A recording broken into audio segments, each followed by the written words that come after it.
The Ambient Occlusion or AO feature in iClone 7 is used to enhance the sensation of depth for everything in your project. By modifying the AO parameters, you can give flat or washed out surfaces a much more dimensional and detailed feel.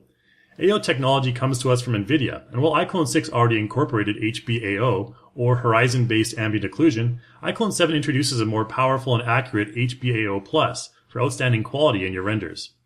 First, let's take a look at a comparison between the two. You can see stronger and more detailed wrinkles in this frogman skin with HBAO+ in iClone 7, particularly on the chin area below the mouth. The reason for this is apparent when we switch over to the actual AO map comparisons between the two.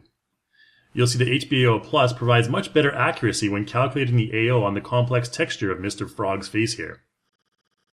With the character in iClone, you can see a very notable difference in depth when the AO is toggled on and off. Values like strength and range will result in the most notable differences in the effect. If you want to get a better idea of which areas the AO is affecting the most, you can select Visualize AO for reference. The strength is fairly simple, it's just the overall strength of the AO depth. You can see that range has a pretty significant effect, as it's the range from a certain point on the surface. Any other surfaces that intersect into this range will generate AO effects. Bias in AO is similar to the same value for shadows. A higher bias value will decrease the angle of the range to a lower degree, which can be used to focus your AO in a particular area for increased accuracy. You can see in this diagram here the differences that result in changing your range and bias parameters. Use these in combination to tweak the AO for ideal results.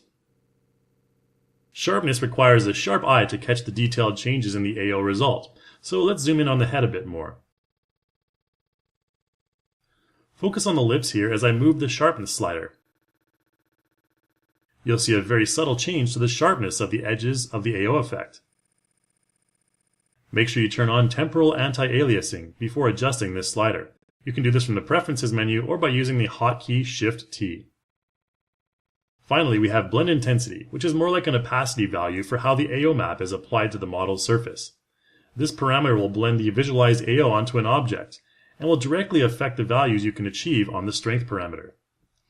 You can see when I activate and deactivate the AO just how important it is to add more depth and richness to the surface of the objects in your scene. You can also export the visualized AO as an image or video in order to do post-editing within image or video editors such as Photoshop or After Effects.